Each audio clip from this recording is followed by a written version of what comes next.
মোহাম্মদ রাসূলুল্লাহ ইয়া মোহাম্মদ হাবিবাল্লাহ। লাইকমান ভাই, আপনার সাউন্ড অনেক ভালো, আপনি ব্যালেন্সটা অনেক সুন্দর করতে পারেন। মাঝে মধ্যে একটু যন্ত্রণাটা না দিলেই আপনার প্রতি সন্তুষ্ট থাকবো। ধন্যবাদ। এই পৃথিবীর আগে পয়দা,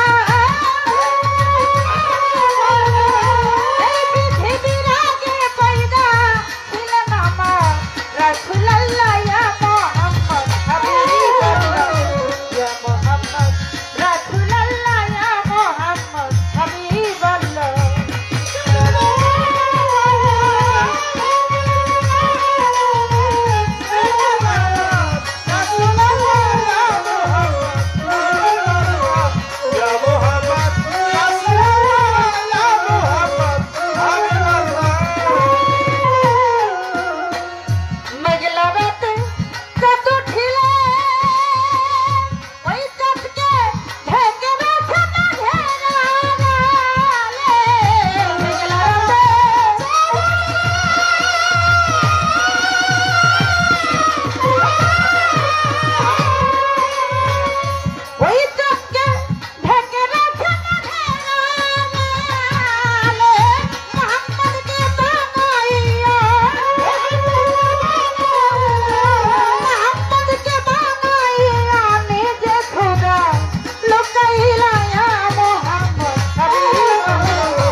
আমার নবীজির বাড়িতে যায়। আমার নবীজি বাড়িতে ছিলেন না, সাথে সাথে আমার মা জননী মা ফাতেমা এসে বলেন, আসসালামু আলাইকুম ছোট কাকা, আপনি কেন এসেছেন? আরে যখন আমার মা জননীর সামনে আসলেন, জিব্রাইল বলে, আমি নবীজির সাথে দেখা করতে চাই। বলেন, সে তো বাড়িতে নাই। যখন আমার মা ফাতেমা জিব্রাইলকে ছোট কাকা বলে ডেকেছে, জিব্রাইলের মনে মনে অনেক রাগ হয়ে গেছে। সঙ্গে সঙ্গে জিব্রাইল পাখায় ঝাড়া মেরে আমার নবীজিকে খুঁজতে লাগলো। খুঁজতে খুঁজতে খুঁজতে খুঁজতে যে দেখে মসজিদে নববীর সামনে আমার নবীজি সে কিছু সাহাবা নিয়ে কথা বলছিল। যখন আমার নবীজি জিব্রাইলকে দেখলো, আমার নবীজি জিব্রাইলকে ডাক দিয়ে কাছে নিল, নেওয়ার পরে বলে, জিব্রাইল তুমি আমাকে কিছু বলতে চাও? তোমার মুখটা কেন মলিন, তোমার মুখটা কেন ভার, তোমার কি হয়েছে বলো আমার কাছে। জিব্রাইল বলে, ইয়া রাসূলুল্লাহ।